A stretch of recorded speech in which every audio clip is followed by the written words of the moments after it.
Okay, I'm just going to do a quick screen share, then we can start, inshallah.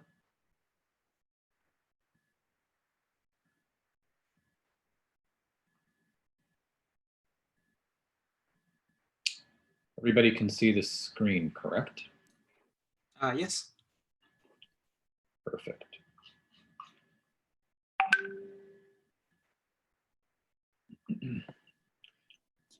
Okay, Bismillah ar-Rahman ar-Rahim. Alhamdulillahi Rabbil Alameen, wassalatu wassalamu ala ashrafil anbiya'i wal mursaleen, nabiyyina Muhammadin wa ala alihi wa sahbihi ajma'een. Assalamu alaikum wa rahmatullahi wa barakatuh.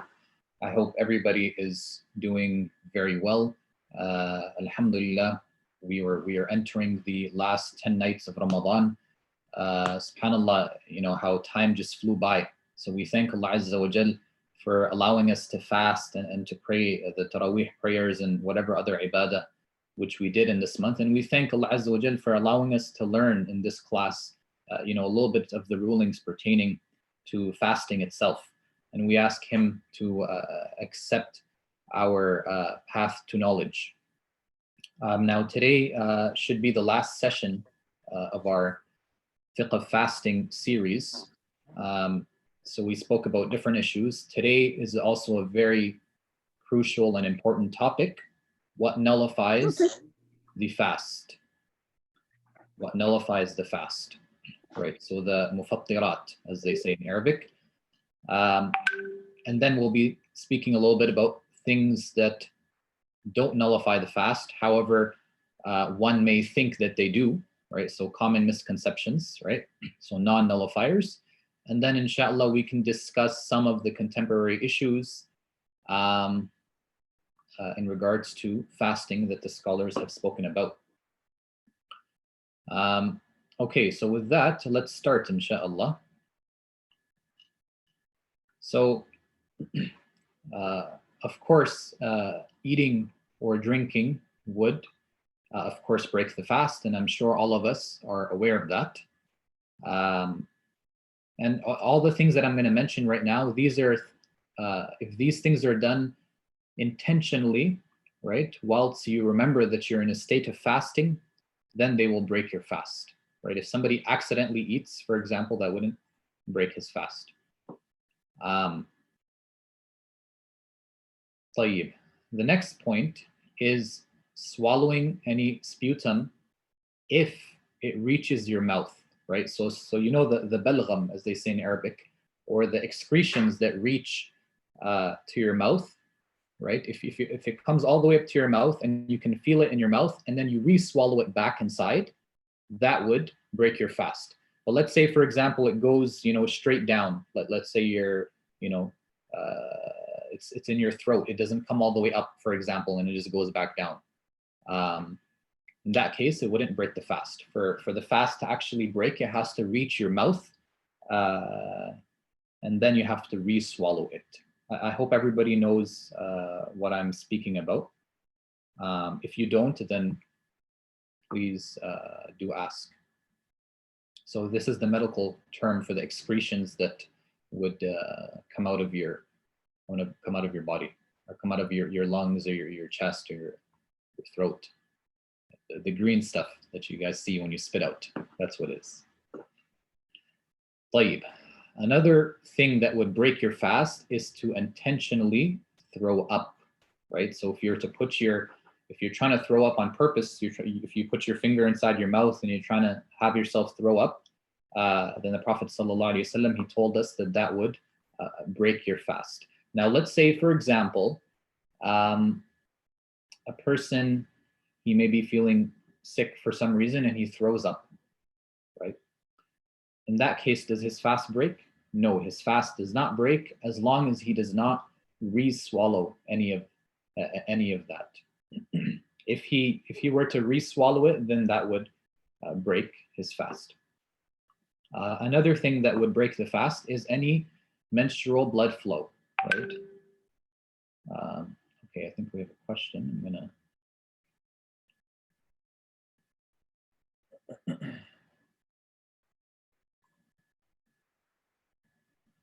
Okay, no question. طيب. if the woman was to see, if her period was to start, if her time of the month was to start while she is fasting, um, in that case, her fast would break and she would have to redo that fast for that day. So even if it's 5 minutes before Maghrib, even 5 minutes before sunset, or just, just, right before sunset, it would still break her fast, and she would indeed have to actually go back and redo that fast outside of Ramadan. um, According to some of the scholars, cupping or hijama, that would also break the fast as well. So those of you who don't know what cupping is, you can go and look it up online. I'm sure most of us know are aware of what hijama is, and it's called cupping in English. And some other, we're not the only tradition, not only Muslims practice this, it's practiced outside of our tradition as well. Okay, now we're going to get onto a few other things that break the fast. And now I'm going to mention some things that have to be mentioned, right? Because we all have to be aware of what breaks the fast, and we have to, gain this knowledge that is wajib upon us to know, right? As Muslims, there's certain kinds of knowledge which is, it's enough for just a certain group of people to know, right? So it's enough for the scholars to know, or, some students of knowledge. However, there's certain kinds of knowledge which is mandatory upon every Muslim to know. And why is that? Because it affects him directly in his worship to Allah Azza wa Jal. So shyness should not, take us away from learning about these things. So another thing that breaks the fast is intercourse, right? So, and this is the only thing, right? This is the only thing that will have you give a kafara, right?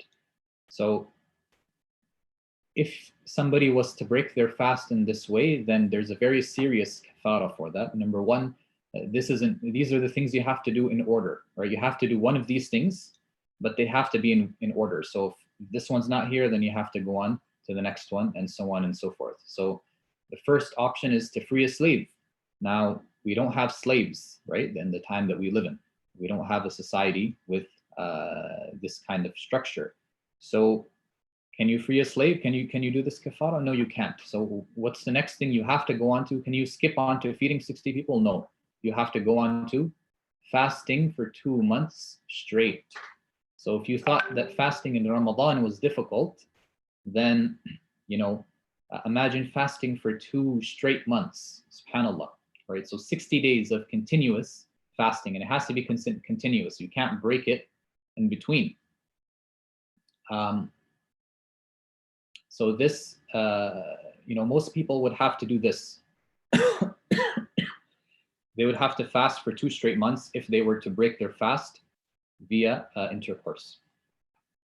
And if that is not, if you're not able to do that for some health reason or for some reason, right, then you would feed 60 people, right? So a lot of people, they would ask the sheikh, and then they want to jump right to this last one right here. They're like, oh, there's no slaves. That's good. Fasting for 2 months, I can't do it. Okay, let me just feed 60 people and I'm good. No, you have to fast for the 2 months. And, if you can fast for the 30 days in Ramadan straight, then most likely you can fast for the 2 straight months the same way. It'll be very difficult, right? And it'll be heavy on you to adapt that lifestyle, but it is what most people would probably end up doing. So this is something which should be avoided. And from all of these points, from all of the mufattirat, it's the only thing that has a kafara. Okay, now there are things that are less than the act of intercourse that also break the fast, which the scholars have discussed. The release of seminal or pre-seminal fluids. Okay, now this is due to any intimacy other than intercourse, right? So This would include things like kissing or touching, or even any sort of masturbation. This would also break your fast, right? And there is some, I'm not sure if you guys want to get into this, but if anybody wants to discuss this point then with other opinions of some scholars, then we can discuss that. I don't want to bring it up right now, but these things would break your fast, right? Because they are like intercourse or close to it. Another thing that would break your fast is the release of any seminal fluid due to continuously looking at something. So may Allah subhanahu wa ta'ala protect our youth and protect all of the Muslims, but it's not permissible to look at haram things and watch haram things online. May Allah Azza wa Jal protect the youth of our communities. Ameen. However, releasing seminal fluid due to looking, that would also break your fast. Now notice that I didn't add in pre-seminal fluid here. So the release of any pre-seminal fluid due to somebody looking at something haram, that would not break his fast. It's still haram to do, but it would not break his fast. Okay, now the scholars, they've discussed many other things in the books of fiqh. They say that anything, right, that were to go through the nose, right, the eyes, the ears, the rectum, and for the woman's private part as well, if it's liquid, right, and it goes through these routes and it reaches the jawf, right? The ulama, they explain that, or what they mean when they say jawf, they mean an open area, a hollow cavity, and in this case specifically, what they mean is the abdominal cavity as well as the cranial cavity. So the scholars in the books of fiqh, they've kind of given us these rules, right? And there are some differences amongst the madahib. This is the Hanbali opinion. There's some very minor differences on some minor issues, but generally this is the opinion. And this will help us discuss things later on, right? Some modern issues, that we'll get to, inshallah. However, the fatwa that I'm going to give you is from the Majma' al-Fiqh al-Islami al-Duwali in Jeddah, which is a fiqh council, which brings together scholars from many different countries. I believe it's over 50 different countries, and they come together and they produce fatwa. So they've went against some of these principles that we will get to, inshallah. Now, just so that there's no misconceptions, we'll mention some things that do not nullify your fast, right? So for example, if some dust or some smoke, that you can't avoid were to go down your throat, right? That would not break your fast because it's not intentional, right? Another thing that would not break your fast is the release of seminal or pre-seminal fluids due to continuously thinking, right, or imagining. This would not break the fast, right? Any fluids you release due to thinking, that would not break the fast, even though it's something that should be avoided and something that should not be done. But if a person were to do it, it would not break his fast. Okay, now if a man or woman were to experience a wet dream and they wake up and they have to perform the ghusl, in that case, even though they've released fluids, their fast is still valid and they have to continue fasting. Their fast has not broken, because this was not in their hands, right? They had no control over this. Now, this may happen to a lot of us, right? Water, you're performing wudu and water accidentally goes down your throat, or maybe you're performing ghusl, right? And water goes down your throat via your nostrils or your mouth, right? So in that case, what's the ruling? Does it break my fast?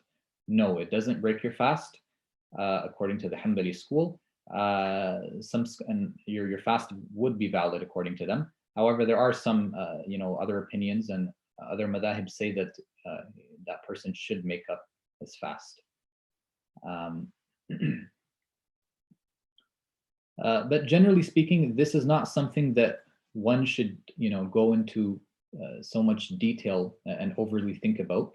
If you're making wudu, right, and if you're gargling or not gargling, if you're spinning water in your mouth and you spit out the water, excuse me, in that case, there will always be maybe some small, minute droplets of water left in your mouth, and they may mix with your spit and they may go down your throat, right? So these things, they don't break your fast, and one shouldn't, dwell over and have thoughts over these things, because then you get into waswas, right? You get into continuously thinking about these things that are going to distract you from your ibadah and distract you from other things you're doing in your life. So don't go to extremes with that, right? So generally, anything that enters your throat unintentionally, that would not break your fast according to the Hanbali school.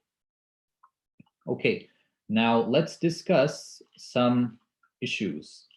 Now, these fatawa, right, they are based upon the fatawa that were given by the Majma' al-Fiqh al-Islami al-Duwali in Jeddah, right? And Dr. Hatim al-Hajj, he's a doctor in the US, and he's also involved with AMJA, the American Muslim Jurists Association. The Sheikh was kind enough to translate the fatawa of Majma' al-Fiqh al-Islami. So we will be looking at the Sheikh's translation and discussing some of these things which he posted. Not all. I thought, let's discuss some of them, inshallah. So this is something which I added. Toothpaste. Can we use toothpaste whilst fasting, right? Obviously, back then they didn't have toothpaste. But today we use toothpaste, right? So can you use toothpaste while fasting? Does it break your fast? Okay, so toothpaste does not necessarily break your fast. So if someone was just to put toothpaste in their mouth and start using it, this act itself does not break a person's fast, right? However, the issue is not that. The issue is it very likely for some remnants of this toothpaste to go down your throat? What are the chances of that? So some of the scholars have actually said that it's not permissible to use toothpaste at all, right? And some of them have said, it is permissible if one is careful and, you continuously spit out any remnants that may remain in your mouth. Wallahu a'lam, and Allah subhanahu wa ta'ala knows best. But if it's something that you can avoid, right, then perhaps you should avoid it. And that smell that's coming, from that odor which is coming from your mouth, that's actually coming from your stomach, right? Because of the gases which are produced in your stomach when you avoid eating for extended periods of time. These gases are coming out of your stomach. So even if you were to brush your teeth, that will do the job for a limited amount of time. However, as some time passes by, you're going to get that smell again. Wallahu a'lam. But generally speaking, if you were to swallow some of the toothpaste, right, that would break your fast. And Allah subhanahu wa ta'ala knows best. Now, how about miswaks, right? If you were using a scented miswak, right, it takes the same ruling as toothpaste, right? So you can't be swallowing, the remnants of that scented miswak. However, if you were to just use a miswak, a plain miswak, then there is no issue with that, inshallah. It doesn't take the ruling of the toothpaste or the scented miswaks. Okay, now how about injections, right? Can I take shots while I'm fasting, right? And one of the brothers asked this last week about insulin, what diabetic patients take. So generally speaking, that if the injections don't give you any sort of nutrients, they do not break the fast, right? And however, if this injection that was given to you in your arm or your leg or wherever, if it gives you nutrients, right, gives you different supplements, then it would break your fast in that case, right? So insulin, for example, it would not break your fast. So diabetic patients, they may use insulin while fasting. Wallahu a'lam. Okay, sublingual tablets. Now, what exactly are these tablets? So these tablets are basically, they're placed under one's tongue, right? So you're going to place those tablets under your tongue and allow for the for your bloodstream, right, for your mucous membranes to basically absorb the medicine or the whatever's contained in these tablets, right? So as long as you don't swallow these tablets, right, then there's no issue, and it's simply placed underneath your tongue, and then your blood, it goes into your bloodstream, right, and then you take the tablet out, and that should not break your fast according to Majma' al-Fiqh al-Islami. Okay. Now, how about nasal drops, right? So this is an area of discussion, right? Some scholars have said that it's permissible to use them. Some scholars have said no, rather they break your fast if you were to use them. Because the nose is, it goes through, as we mentioned up here, right? The nose is one of the areas in which can lead to your abdominal or cranial cavity. It can lead to your stomach, right? Through your nose. It can get to your throat, basically, right? If you put something through your nose. But some ulama say no, it's such a little amount, right, that we wouldn't have to worry about that. Okay, I actually skipped one. I skipped inhalers. I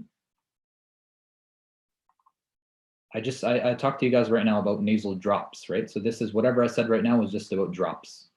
The difference of opinion. To go back up to inhalers and nasal sprays, right? So these would take the same ruling. Now, there's another fatwa committee, the permanent fatwa committee in Saudi Arabia.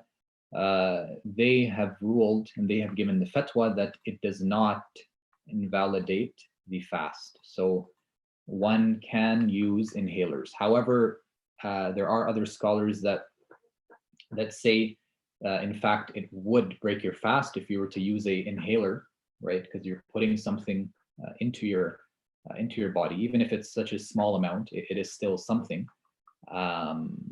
So Majma' al-Fiqh al-Islami, the IIFA, they say that they held back from actually giving a fatwa about inhalers.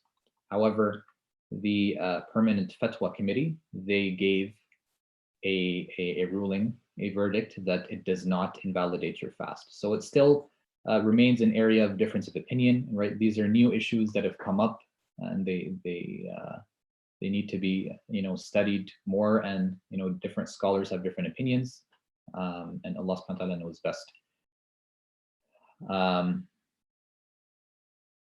Wallahu a'lam. And the same can be said about nasal sprays.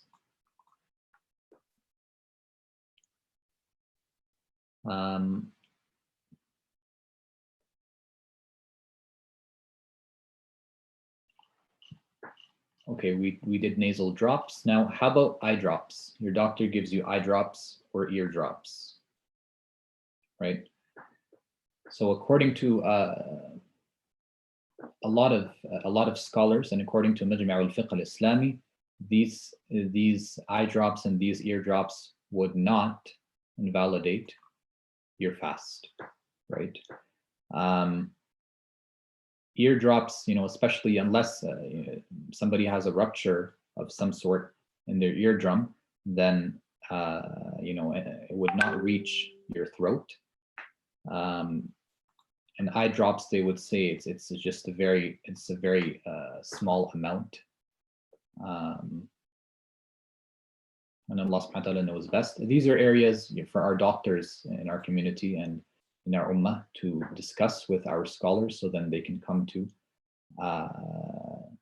valid verdicts and they can give valid fatwa. But according to Dr. Hatem, he says that eardrops, doctors nowadays they have ways to avoid eardrops reaching your throat and going down your to your stomach.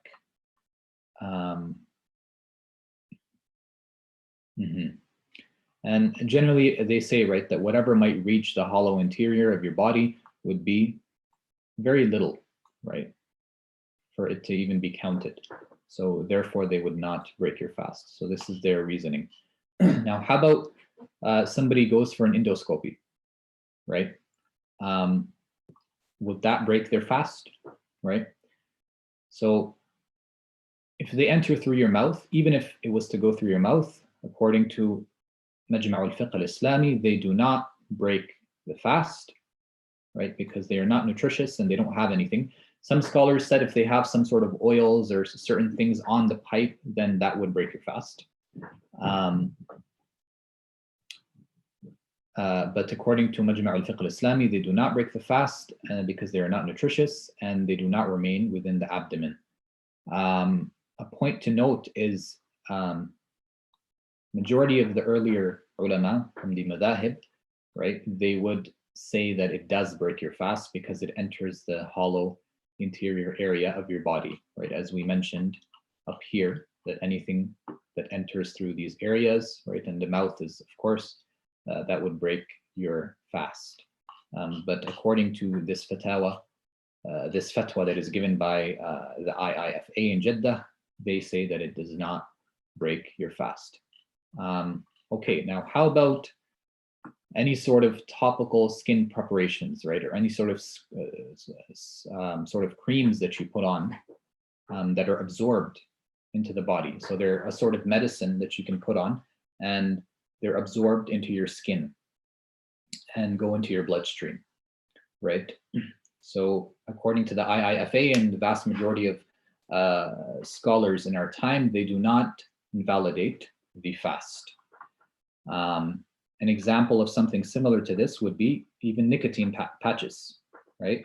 If you're to put a patch on your arm, right, and the nicotine goes into your bloodstream, that would not break your fast, right? So even if you're fasting and you have these patches on you,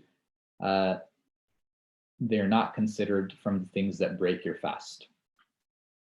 Okay, now how about any sort of dental procedures? You go to the dentist, would that break your fast? No, that would not break your fast as long as you do not swallow anything down. And whoever's been to the dentist knows that that is extremely difficult, right? It is possible, but it is something fairly difficult, right? So that's why it is recommended and preferable to, delay any sort of dental appointments and procedures that you have until after the month of Ramadan, right? One wants to take care of their fasting and they want to be as careful as possible. Okay, now how about blood donation, right? Donating blood, does that break the fast? This is another area of difference of opinion. However, according to the vast majority, this does not invalidate the fast, right? And some scholars, they would say it does invalidate the fast. They would compare it to the hijama, as we mentioned earlier in this lecture. And they would say that it in fact weakens the body, and therefore it should not be done and it would break the fast. However, the vast majority of scholars, they say it does not invalidate the fast. And Allah subhanahu wa ta'ala knows best. And something similar to that is blood tests, right? So generally speaking, you would have much less blood taken out from you in a blood test than when you were donating blood. So, it doesn't, generally speaking, it won't cause you any sort of weakness. So blood tests do not break the fast either. and Allahu Azza wa Jal knows best. And there are many other things, right, that we can discuss. And there are many other medical issues. These are just a few common ones that I thought I would mention that perhaps people like to ask about a lot. So I looked at some fatwa regarding these issues. And there are more issues. If anybody has questions, they can ask, and I can get back to them if I don't if I don't have the answer.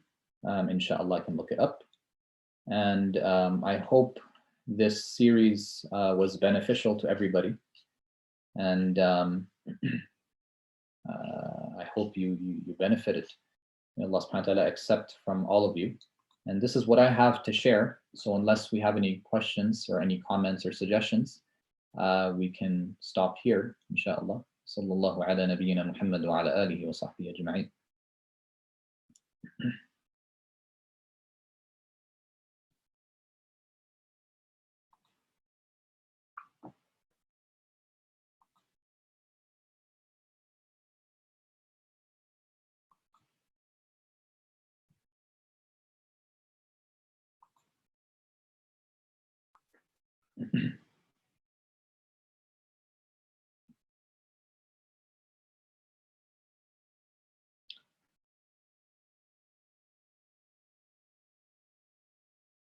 Okay, so I think nobody has any questions. So with that, inshallah, Brother Affaf, we can call it a day, inshallah. Sounds good, inshallah. Okay, Jazakumullah khair. Inshallah, I'll be seeing you guys next week. We're done the fiqh of fasting. However, we have one lecture left, and inshallah, we can see what we can discuss, inshallah. Barakallah fikum. Assalamu alaikum wa rahmatullahi wa barakatuh.